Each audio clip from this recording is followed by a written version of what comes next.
On a presque envie de dire qu'une visite réussie en Chine passe nécessairement par cet endroit. Bienvenue à Shanghai, la deuxième ville la plus peuplée du pays avec ses 34 millions d'habitants.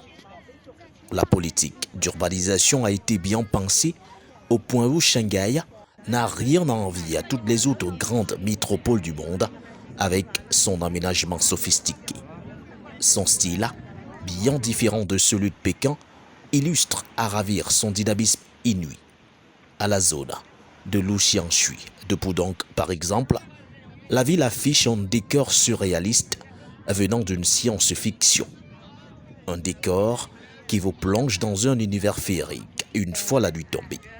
Vue de la rivière Huangpu, immeubles et gratte-ciel se transforment en de véritables espaces lumineux avec un spectacle que vous ne verrez sans doute nulle part ailleurs qu'ici. Si vous êtes de passage à Shanghai, ne manquez surtout pas le site ayant abrité le premier congrès du Parti communiste chinois en 1921. Cette table, soigneusement dressée en dit long sur les enjeux de cette rencontre déterminante, marquant le passage de la Chine des temps féodaux à la Chine nouvelle. Et que dire du musée du Parti communiste, symbolisé à lui tout seul ici par Mao Tse-tung, aux côtés de ses pairs de la classe des ouvriers et des paysans, principaux fondateurs du Parti communiste chinois.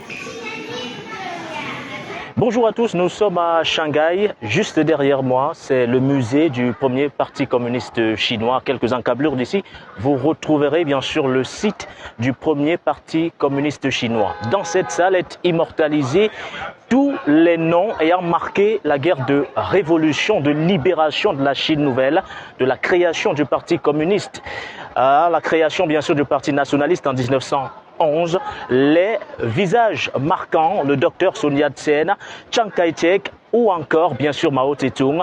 Tous ces visages sont immortalisés dans cette salle. Les œuvres également parlent. Comme vous pouvez le voir, ils sont nombreux, ces Chinois, voire ces touristes venus du monde entier qui visitent ces sites au quotidien. Preuve que véritablement la culture est suffisamment ancrée dans ce pays situé au centre de la planète.